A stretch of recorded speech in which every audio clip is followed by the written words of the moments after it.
There we are. There we are. We're live. Hey, we timed that pretty well that time, didn't we? I know we did good. We did good. We should just. Yes. After a week off, like. I'm telling you. So, and I missed it though. That's what's interesting about this is I missed it. I don't know how you felt, Lenny, but I like these talks. I did. I absolutely missed it, and I'm fired up for today's. So yeah. Yeah. Fun fact, friends, like Lenny and I get on just a little bit prior and we got into it right away because he's like, I just got off the phone. And anyway, we'll get there. We'll talk about what fired him up, but we have a bunch of other things to talk about. So, busy week. Yeah, busy week. So I do want to share, and this is where before we even begin, there's a couple of Green Book news items, and there's some other, basic little like housekeeping things that I want to point everyone to. But I really do want to share this PSA because summer travel is a thing, right? People are going places. We did have somebody who was scheduled to speak at our Europe event, and they didn't get to the event because their passport was within a window. It hadn't expired, but it was in a window of 3 months, and it needed to be 3 months or more. Like it can't even be close to, so, which is a different thing. Like it should be, if you have an expiration date, you should be able to go up to the expiration date. But that being said, the PSA is check your passport dates. Certainly if you are, if you're going to speak in an event or if you're traveling from country to country for fun. And we have a link to this really cool US in particular passport online beta testing for renewals. And anyway, I just want to make sure that we can all travel the way we want to travel because absolutely. We have a global audience. Lenny's like, why are we doing this, Karen? We have a global audience, and I feel like it's a PSA to people. Check your passports, renew them, keep them current. Don't be the poor person at the airport who can't get to where they're going because they didn't realize that an expiration date wasn't an expiration date. Check the guidelines. Yep. It happened to Greg last year. So, that's right. It happened to Greg last year. It did. He was about to get on a plane to 2 years running. Yes, to go visit a client in Ireland. Yep. And couldn't do it. So I mean, that's what happened at IIEX EU is that somebody was at the airport in London and they couldn't get to us. They were literally at the airport and they could not get to us because they're like, I'm at the airport. I can't get through because my passport's within the 3-month window, which I don't know what all the windows are, but everybody just check your passport. Like when you get off this call today, check your passport. Yeah, there you go. Yeah, PSA, check your passport. Check. All of your ID, right? Right? It's important. And it may become even more important in a variety of ways, which we'll get to at the end as well. So, and I do want to talk the Insights Career Network, which you are. Yeah. This is just kind of another PSA. Yeah, I'm super passionate about the Insights Career Network. When they were starting up, they had asked if somebody from Green Book would represent them on the board, and I took on that role. So, I stay in the know about everything that they're doing, and we really try to support them any way possible. They're launching a hiring study. Carly just shared the link, and just go ahead and take that study. Do a solid service to the industry, and help out an organization that is actually helping industry job seekers at a time when they really need the leg up. And lots of jobs, I don't know what their metrics are exactly, but lots of jobs have been found, and even if jobs haven't been found through that organization, the support has been offered. And that's really the biggest thing that they're doing is they're giving people momentum to keep going with job searches if they need it, and they're giving an opportunity for allies to give back. So kudos to that whole team. And please, other industry folks, please take the survey. Yes. And just to kind of add a little reality, to that. I mean, right now there are many large companies in the space that are either have been laying off or will be laying off for a variety of reasons due to overall kind of individual company conditions. So there's a lot of folks who are looking for jobs and are going to be looking for jobs. So help everyone understand how do you optimize your experience so you can be employed and people can support their families, because that's what it comes down to. For sure. So and speaking of surveys, let's just share what's happening next week because it's a big deal. Yes, we are launching the next wave of Grit. This is the Business and Innovation Survey. So this is the one that has the Grit 50 in it. That's coming. Remember, we have 2 ways of grit, one in the spring, one in late summer, early fall. The one in the spring we just published about 2 months ago. That's kind of the nuts and bolts of methodology usage, et cetera, et cetera.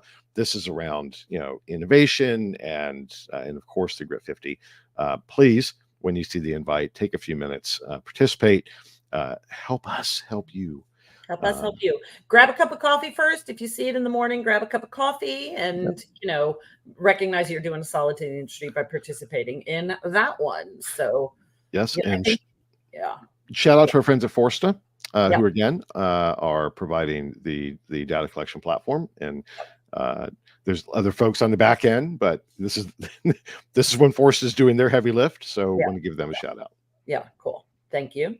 So that's very exciting. Carly has the link there to the current report. If you haven't read it yet, I mean, it was, we had our Grit Forum, the report, the spring report, went out there. We had our Grit Forum. We presented it at both North America and EU events. And so that one is available to download. So the survey next week will be informing the next wave. So absolutely. And it's only getting more important, guys. The industry is transforming quickly, and this is where we help quantify that and look at it in a deeper way. So please do take a few minutes to participate.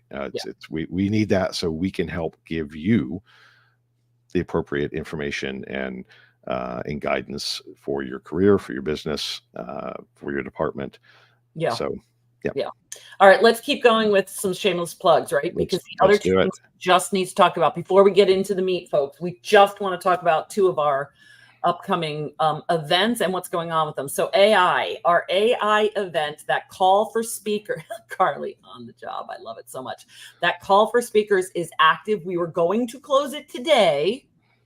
I have talked to our marketing team and we might keep it a few more days because there are some specific things that I started to look for this week that I didn't see in the submissions. And I just encourage people to go beyond. This one we're talking about, this is beyond the basics.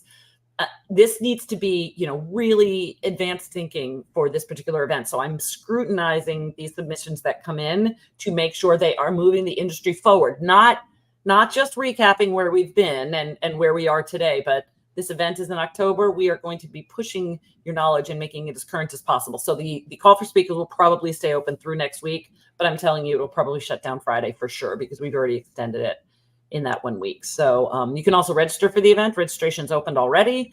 We're working real time to, bring a, stellar agenda at the same time. We'll be, allowing people to participate. It's virtual. It will be global. We'll have participation from around the world. So it's exciting. Yeah, it's a great event. And again, important topic. So yeah, obviously. All right. One more event plug, right? Yes, LATAM. LATAM. So what's cool about LATAM is, that this year we're doing it in Miami.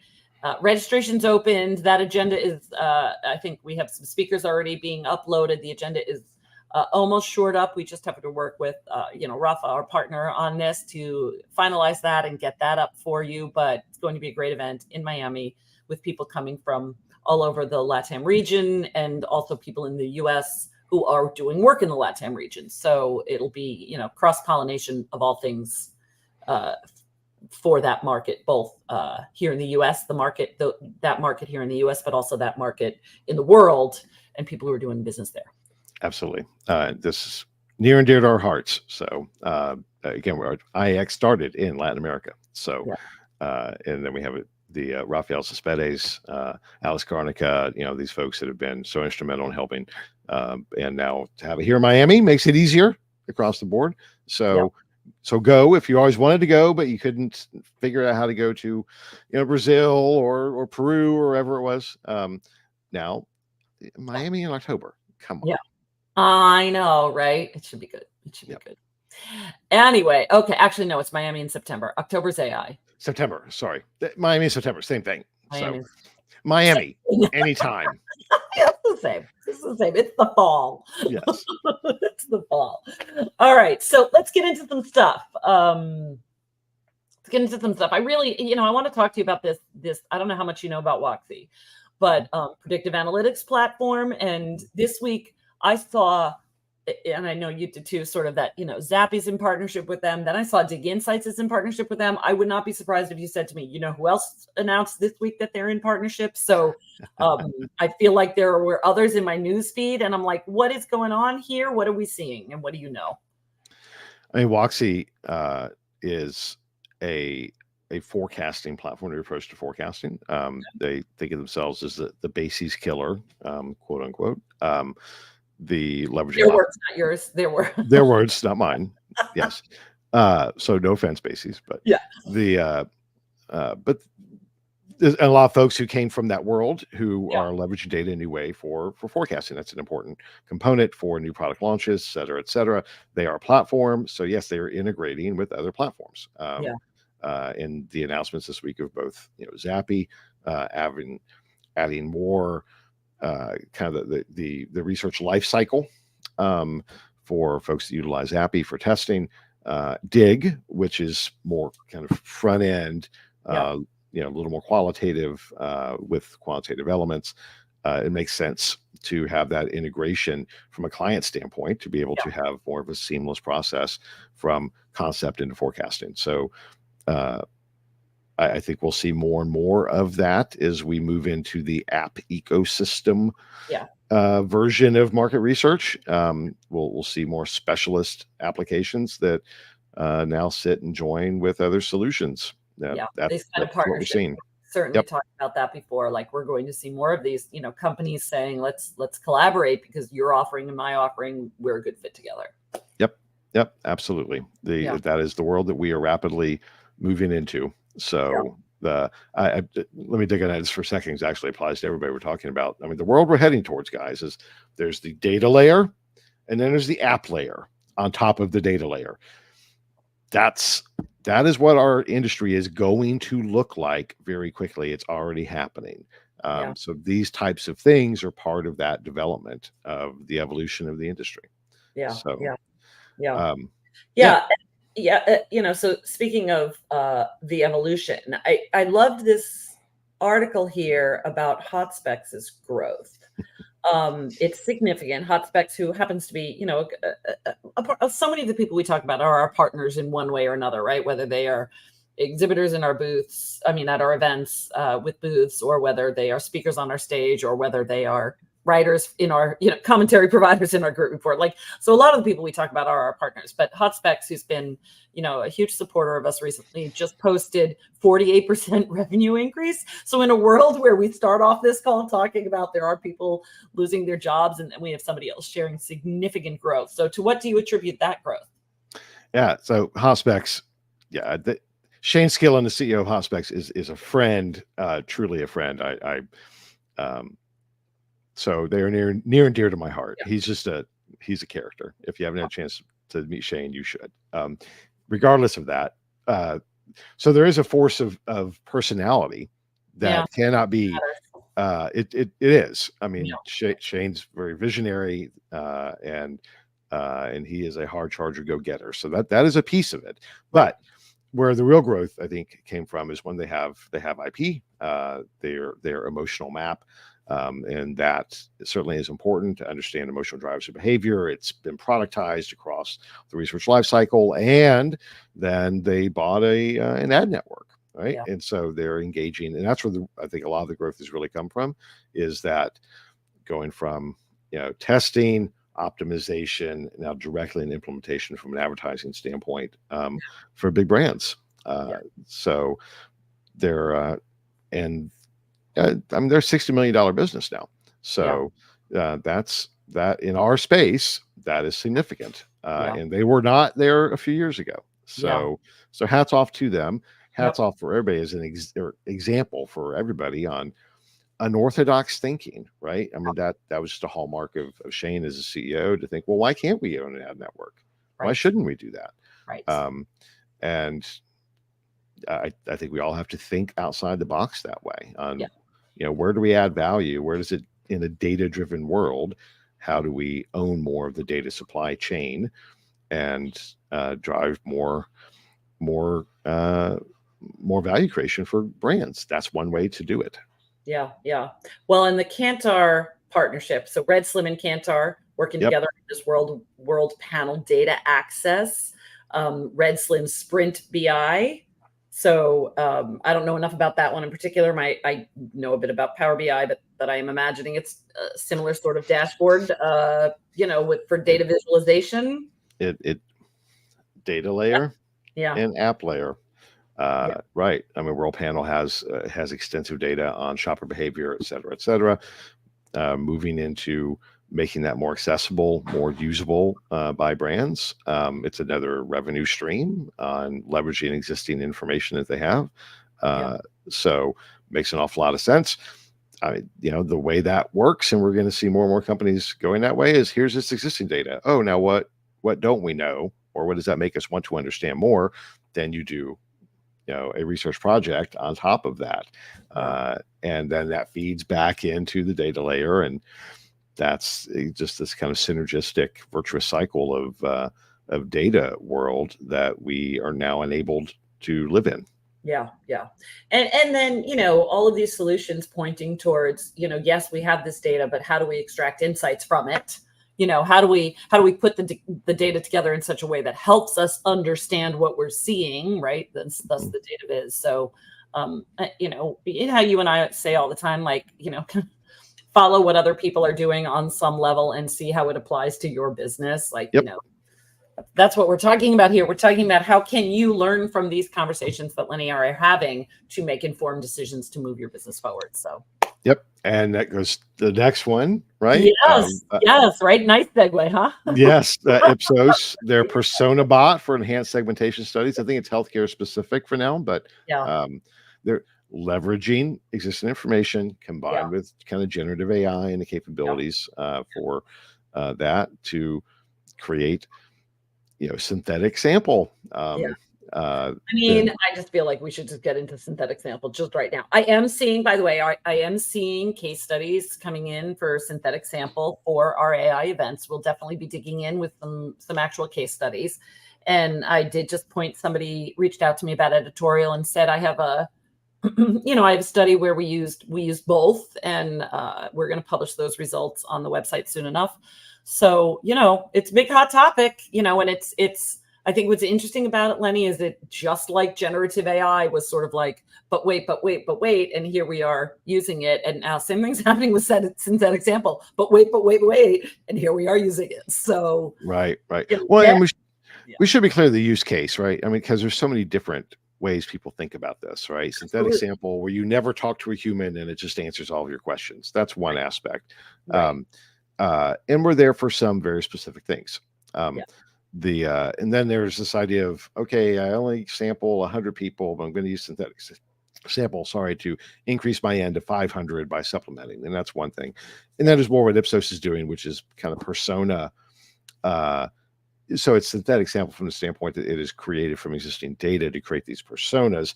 I don't think that they're using it to answer research studies. They're using it as an exploratory tool in kind of early stage, not to replace qual, but like early exploration, discovery, to kind of hypothesis testing, those type of things. So still fairly confined from that standpoint. But it ain't gonna be for long. and again, I'm seeing some submissions that are more than that, so it'll be a very interesting, it'll be very interesting. But I think we should stick with it for a while, right? Because meaning this topic of conversation and use this as our springboard into what you were talking about on the phone earlier. I think, if we pay attention to the challenges that this brings up for all of us, like the big challenge of, is synthetic data trustworthy and credible? Then you're opening this whole can of worms about how do we define trustworthy and credible? Because guess what? Our industry has a bigger problem, and synthetic data is just a small issue in the world of issues when it comes to integrity. So do I get to jump up on my soapbox now? Permission to rant. All right. Fire it up.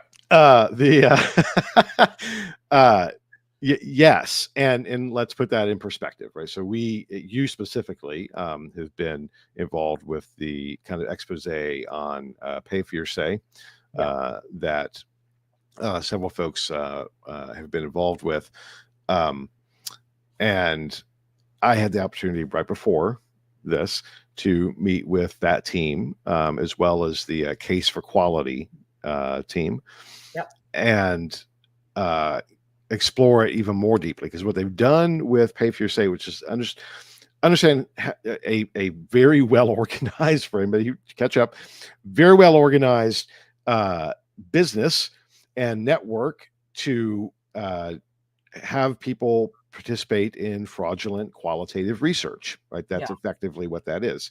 Yeah. The and we already knew through some of the other work, the bot farms, et cetera, that exist within quant and the challenge around programmatic.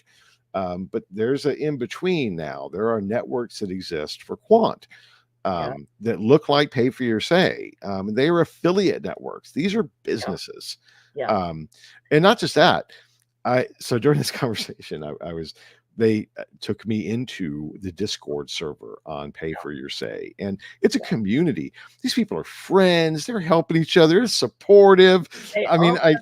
it's just I can't help but kind of laugh of the, it's Because like I think watching a heist movie. I know. Because what happened was, and again, Carly just shared the link to the article that we published about it, that Mickey Hill, Catherine Hill, and our friends at Echo MR, had kind of when I say we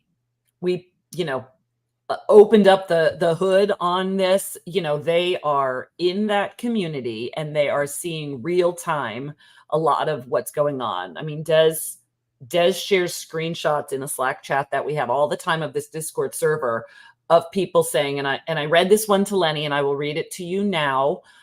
So again, hats off to Des and Mickey for continuing to keep me in the loop. But this was a message that was shot out to the whole community on Discord. Important, very important message. And when I tell you, there's like police siren lights around this. This was everybody in this, and it was tagged everyone. So the entire community was getting this. When filling out surveys or screeners, never mention paid for your say.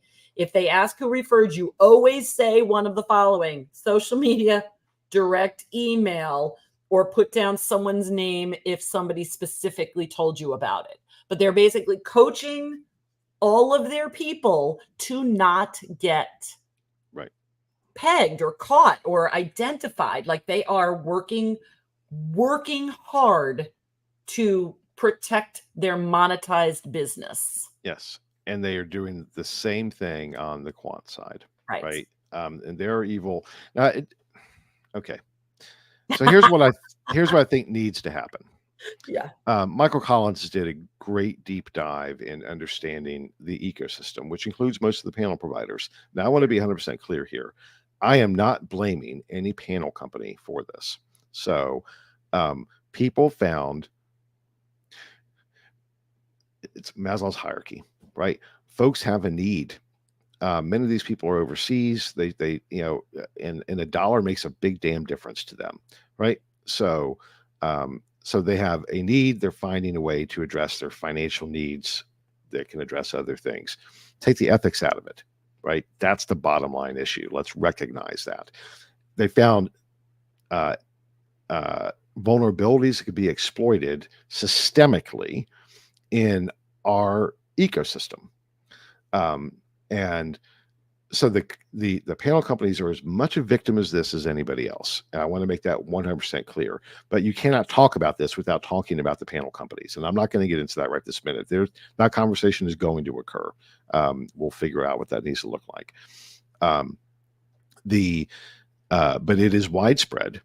Yeah. And this is the soapbox part. And I almost dropped an F-bomb. Because I've never heard that. It is existential. And here's why. Data layer, app layer, right?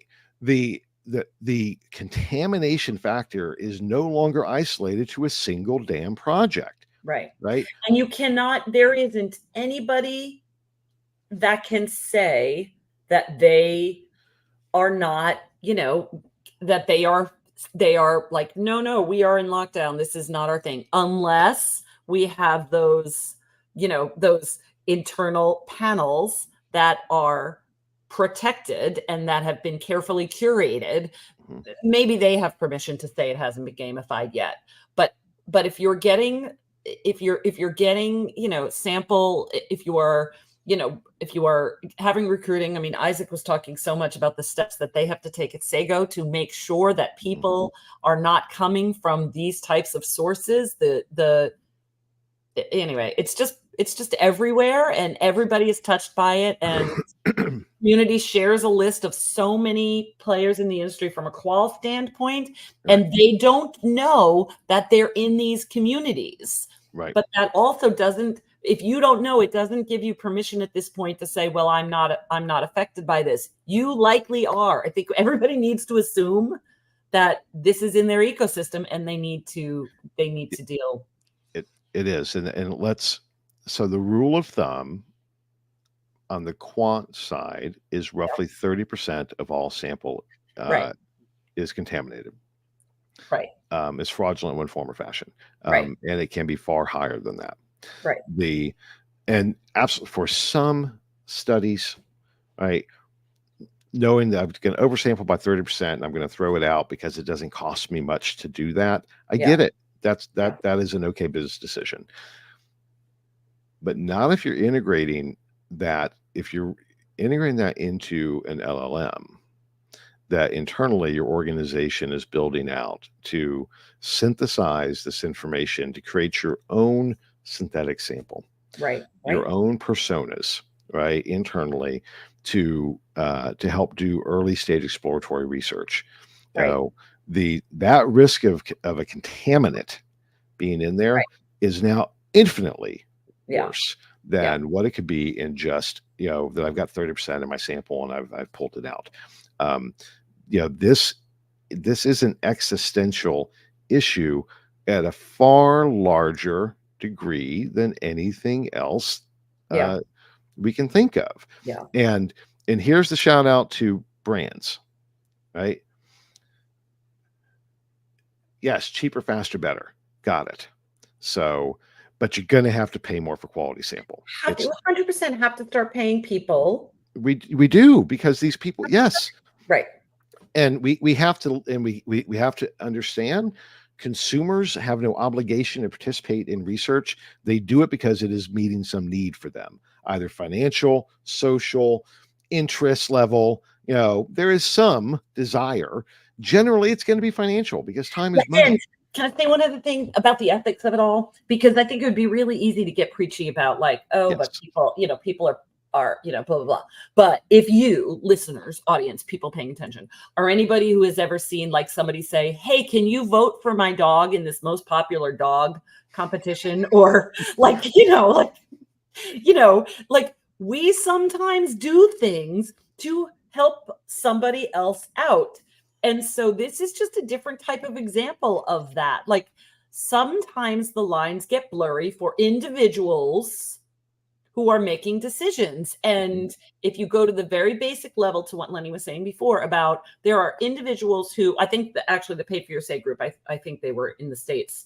And so much of their community was, because they're participating in person focus groups in the States. These are people who are trying to earn money. Going back to the Insights Career Network, there are people who are trying to just earn a living, get some extra income in, or get some income in, pay some bills, provide for their families, do what they can, maybe have a better week at the grocery store. Like, people's motivations aren't necessarily to do wrong. Their motivations are actually not bad. They're just misguided, right? And then gaslighted into thinking this is all okay. So we shouldn't be throwing, I guess my point is, we shouldn't be throwing stones at anybody for doing this. We should meet the basic need that's being called out and say, yes, we're going to have to pay not only for data quality measures. So hats off to all the companies doing that work, right? And who are really, really digging in, but also start paying participants, or at least incentivizing them, or at least expecting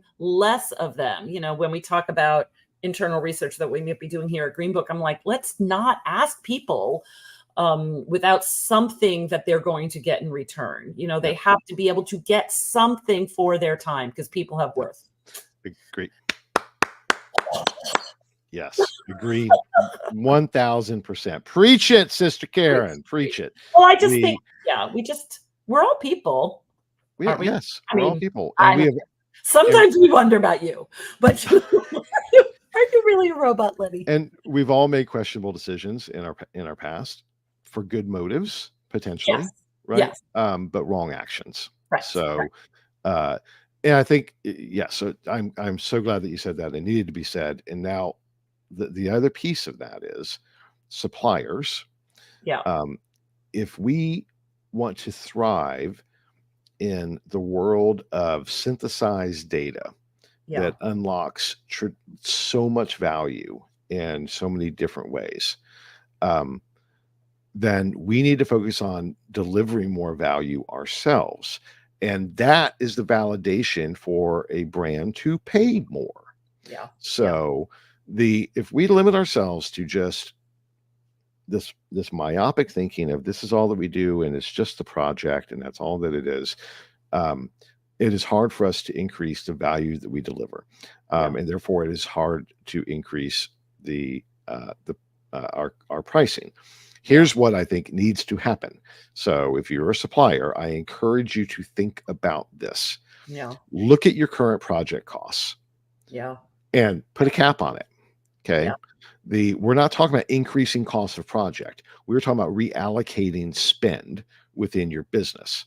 Yeah. So today you're probably spending 20% of a project cost on sample, right? With a minimal amount of that truly being around incentives, depending upon the project, right? It's bigger for qual and physicians and that type of stuff. Yeah. But that proportion needs to change. I see panel companies that make 80% margin.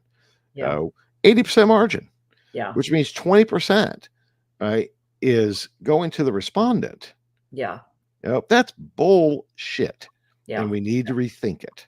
Yeah. So we have to think of a different model that allows the business to be successful while ensuring that we are delivering value to the respondent and to our customers. Yeah. And focus on utilizing technology to reduce costs on the back end for data collection. Yeah. While we can allocate more from a project bucket to respondents, and then fix the systemic loopholes that we have that can be exploited for fraud. Right? There's no reason in the world that we shouldn't be able to do just what banks do and know your customer, right? We should be able to get ID validation and panels and do those things. There's platforms that do that. I spoke to one recently called Microblink. That's their business. There's tons of things that we can do to shore things up without driving costs back to brands. Right. When they're going to be resistant to it because there's other options that exist for them now to get the answer to the business question. So we have to recognize that, we have to play in that system, and we have to think of what our value contribution is. If we are going to be in the data layer, then we need to focus on ensuring that we're delivering quality. And sorry, I told you I was fired up. No, it's just, no, it's just an important conversation. And, Charlie Rader, just thank you for your comment, Charlie. Yes, thank you, Charlie. This was at IIEX North America. This was actually a panel conversation that we had, Carrie and Harrison from 10K Humans and Isaac and Mickey Hill, had this panel discussion about this and are really focused on it. So I'm sure, we'll link to all these people in one of our recaps, and you can always continue the conversation because we know they're passionate about it and figuring out how to stop it. And I know that, shout out to, we mentioned her a lot, but Karine Pepin, she is so on this. It's like her big thing, right? So if you want to have conversations with people who are doing some thinking and doing some work, aside from me and Lenny, who are doing this thinking all the time, reach out to a few of these people that we are going to tag and continue the conversation, because you have to take it seriously. And they're too big. Yes. And I want to get to these other things real quick, but I want to make one more shout out. Many panel companies are aware of this. There are some companies doing good work. Yeah. Right? They truly are. Yeah. They have limitations in some form or fashion. I mean, just as an example, right? Yeah. Our friends at YouGov, their stock just took a hit. Why? Yeah. Because their earnings are going to take a hit. Public Yeah. companies have a whole other set of constraints on them and how they can allocate things. Let's recognize that. There Yeah. is not a lack of desire to fix these challenges and lean into things, but there But are if I sometimes were a brand, challenges in doing it. Lenny, if I were a brand, and I'm not, if I worked on a brand side, obviously, if I were a brand, it would be very clear to people who know me who I'd be. That's not what we're asking. If I worked for a brand, I would want to ask any new partner, what are you doing for data quality? And I would listen to their answer and decide if they're doing enough. And that would be one of the criteria for me selecting a new partner on any initiative would be, what are you doing? And then I will decide if it's enough, if I like their answer to that question. So not only start doing something, but shore up how you would answer a question like that. And, Absolutely. Okay, Right. you think we can get into these other? I do. I think we can run through these real quick because it's about data quality, and I think we just have to give a couple Really, all I want to talk about is Walmart. So I know. All right. Well, we'll get through this. So, if you didn't know, Microsoft and Apple withdrew from OpenAI's board. That's interesting. I'm not sure exactly what to read into that. It appears to be a regulatory issue. So the decentralization of big tech, I personally think it's probably a good thing that they're stepping back. They'll still partner, but it's interesting. yeah, it's interesting. Also, we don't have an article about it, but there was an infographic that there's a company called Superhuman that I get their newsletter, and they shared this great infographic about how Claude is kind of coming for OpenAI and is actually beating it right now. So it's just interesting to watch these players, if nothing else. I used Claude this week, and I was very impressed. Yeah. On that note, Amazon has their own chatbot, Metis. Right. Yep. They think it will rival ChatGPT. Amazon wants to develop a rival to ChatGPT. Just think about what that means for Amazon data. Yes. Informing that LLM, because basically it has, like, it gives me goosebumps. It has shopper data, media, all of it built advertising. Into yeah. So that one's going to be really interesting to watch because it's not only going to compete, but it will be taught and trained with potentially a different data set. So super interesting there, right? Data layer, app layer. Yeah. And they have the infrastructure to support that through AWS. So yes, very interesting. All right, you talk about Walmart. I just am excited about this article about Elf. So, okay, Lenny, Elf is a makeup brand, right? So, anybody who I have daughters, I know. Worn makeup or has known somebody who's worn makeup. But they are testing Walmart's social commerce in Roblox. So this is like, the whole idea of, we've been talking about, the metaverse and what's happening in there. And we've been talking about these places where people go and there's community. And yes, there's, companies who are doing virtual research in there, but virtual storefronts where Walmart will have a virtual kiosk selling Elf cosmetics in Roblox to an audience that I feel like we just talked about them last week too. Like, these are definitely coming of age consumers who will start to get used to buying in a virtual world. Just putting that out there for brands. Just maybe you want to do a little more exploration in the space if you're not already doing it, because really interesting stuff. And talk about data. It's a digital platform. And talk about Walmart's world domination, but that's not important. Whole other conversation. All right, and last but not least, the quest for wearables continues. That Apple is going to begin mass production of AirPods with cameras in 2026. So, glasses, helmets, pins, AirPods, right? AirPods are already in our, we don't even pay attention to the people walking around in the world with AirPods on. Now they might be walking around taking pictures.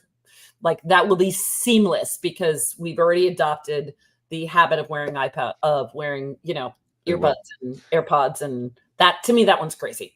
I think the opportunities for ethnography is the obvious one. Shop alongs in store. I mean, so many different possibilities. So, Yeah, cool stuff, guys. I know we went over. Let's do it. Ended at 40 minutes, so we could just say we went over 10 minutes.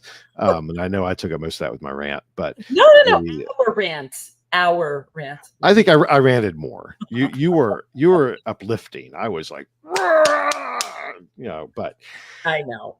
Well, that's why, the yin and yang thing. So I will, spoiler to those of you who tune in weekly, I will not be here next week because I will be on a beach with my closest friend, a girlfriend of mine since 7th grade. She and I are taking a weekend away. And while normally I might sign in for this, I'm not going to next Friday.